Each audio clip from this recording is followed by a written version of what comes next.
नमस्कार दोस्तों, आज मैं आपको बताना चाहता हूँ कि जब अगर कोई स्टार्टअप शुरू करना चाहते हैं तो उसमें फ़ंडिंग के कितने राउंड्स होते हैं। अलग अलग राउंड होते हैं, उनके बारे में। स्टार्टअप शुरू करने के लिए कई तरह की फ़ंडिंग होती है।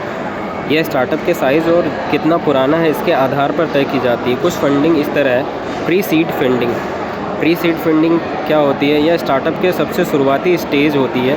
इस स्टेज में फाउंडर के पास सिर्फ आइडिया होता है, बल्कि बिज़नेस को प्रूव करने के लिए कुछ नहीं होता है। इस रकम का इंतज़ाम करने के लिए वो लोगों से या बैंक से फ़ंड लेने के लिए जाते हैं। यह फ़ंड इन्वेस्टमेंट या लोन के रूप में हो सकता है। इस फ़ंड को ही प्री सीडिंग कहते हैं, प्री सीड फंडिंग कहते हैं। हालांकि इस स्टेज में कोई भी इन्वेस्टर या बैंक रकम लगाने से बचता है, क्योंकि बिज़नेस प्लान वर्क सिर्फ हवा में होता है। सीड फंडिंग, यह स्टार्टअप की वह स्टेज होती है जिसमें स्टार्टअप का प्लान बन चुका होता है और उसकी लगभग शुरुआत भी हो चुकी होती है। स्टार्टअप की ग्रोथ और मार्केट में पैर जमाने के लिए उसे फ़ंड की ज़रूरत होती है। इसके लिए स्टार्टअप के फाउंडर को या को फाउंडर ऐसे इन्वेस्टर या बैंक के पास जाते हैं जो उन्हें फ़ंड या लोन दे सके। इस स्टेज में इन्वेस्टर या बैंक स्टार्टअप की स्टडी के बाद अमूमन फ़ंड या लोन देने को तैयार हो जाते हैं। Next is series funding. Series funding यह किसी भी स्टार्टअप की ऐसी स्टेज होती है जब स्टार्टअप कुछ रेवेन्यू बनाने लगता है। अगर स्टार्टअप किसी प्रोडक्ट से जुड़ा है तो उसमें सुधार और मार्केट में प्रचार, टीम बनाने आदि के लिए फ़ंड की ज़रूरत होती है।